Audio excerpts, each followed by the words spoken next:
মন বর্তনে, কারণ মোট সরল সাদা সিধে আর সবসময় গোবিন্দের নাম বাদন করুন।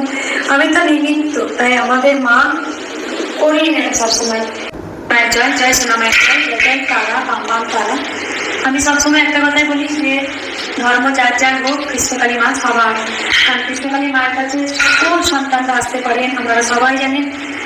যেখানে অনেক অনেক ভক্তরা এসে মায়ের কাছে উপকার পেয়েছেন, আর আমি সাপোর্ট পেয়েছি অনেক মানুষদের কাছ থেকে, যেটা বলার নয়। আমি প্রথমেই বলি যে মন্দির নিয়ে ঝড় গেছে, আমার কাছে দুটো উকিল বাবা সবসময় আমাকে সাপোর্ট করেছেন।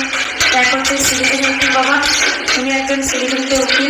আর একজন পেয়েছি ওনার বাড়ি হচ্ছে কালনাতে।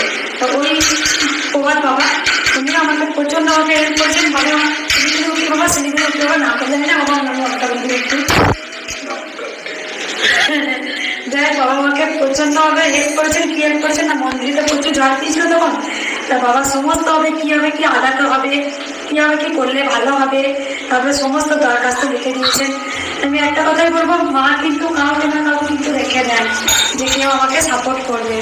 তাই আমার কাছে সব থেকে বড় জিনিস যে সবসময় এই যে আমি বাবাদের মতো করে আমি সাপোর্ট পেয়েছি, একটা বট গাছের মতো আমি ছায়া পেয়েছি, এটা আমার কাছে ভোলার কথা না। সবসময় বলি মায়ের নাম জপ করুন, জয় কৃষ্ণকালী মায়ের জয়, জয় জয় তারা বাম তারা।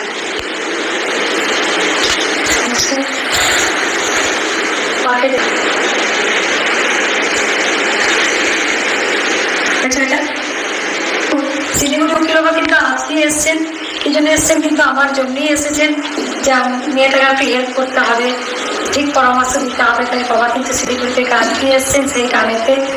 আরও কিছু জায়গায় দরখাস্ত জমা দিতে হবে, সেগুলো বাবা সমস্ত কিছু সুন্দরভাবে লিখে নিয়ে এসছেন। কালকে যা হবে সেটা হবে। আর একটা কথা যেটা বলবো, যে এই যে বাবারা বড় বড় একটা উঁচু পদে থেকেও কিন্তু তারা মাকে খুব ভালোবাসেন, এটাই আমার কাছে বড় পাওয়াটা।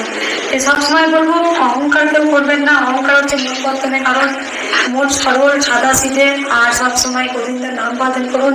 আমি তো নিমিত্ত, তাই আমাদের মা করিয়ে নেন সবসময়। ভালো থাকবেন, সুস্থ থাকবেন। জয় কৃষ্ণকালী মায়ের জয়, রাধে রাধে।